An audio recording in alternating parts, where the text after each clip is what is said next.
It's actually a spoken word slam piece, and it's about a song I first heard when I was 11 years old, and it was really transformative. She sang to you one night when you were 11. When it comes right down to it, we're really all alone.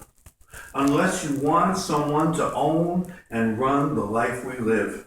And you thought that's true. You've always known that's true, even though you never thought about it. You never heard anyone say it like that until then. You thought someone is finally telling you the truth.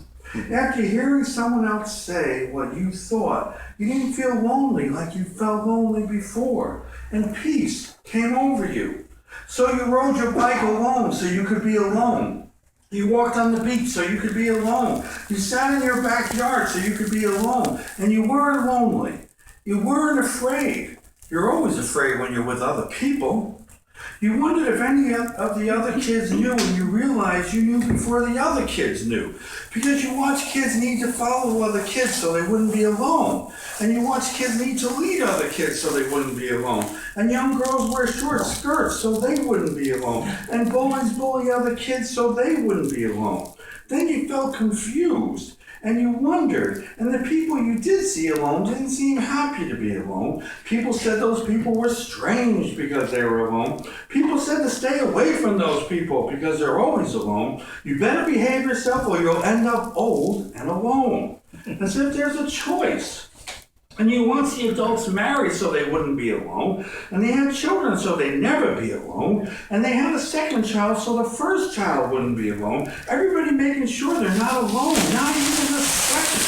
And now people won't let their children do their homework alone. And they won't let their children walk to school alone or play outside alone, not even for a second. But people seem pissed off, tired, and bored with the people they're not alone with. And back then you wondered, how come you're the only one who wants to be alone? At least sometimes, not so much wanting to be alone, but okay alone, accepting that we're really all alone, unless we want someone to own and run the life we live. And then she sang, when it comes right down to it, I'm happily alone because I don't want someone to own and run the life I live. And you wondered, can you love someone without them owning you or you owning them? Is the ownership mutual? You mostly see one person owning and the other person owned. Do people like owning? Do people like being owned? Can you teach yourself to like it? Is it okay as long as you're a good owner? It seems to you the one that loves more is owned. The one that loves less is the owner. You don't like that. You won't have that. As if there's a choice.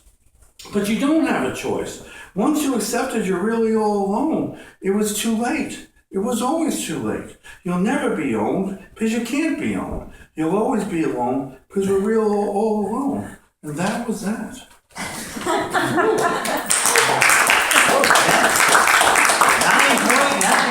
9.9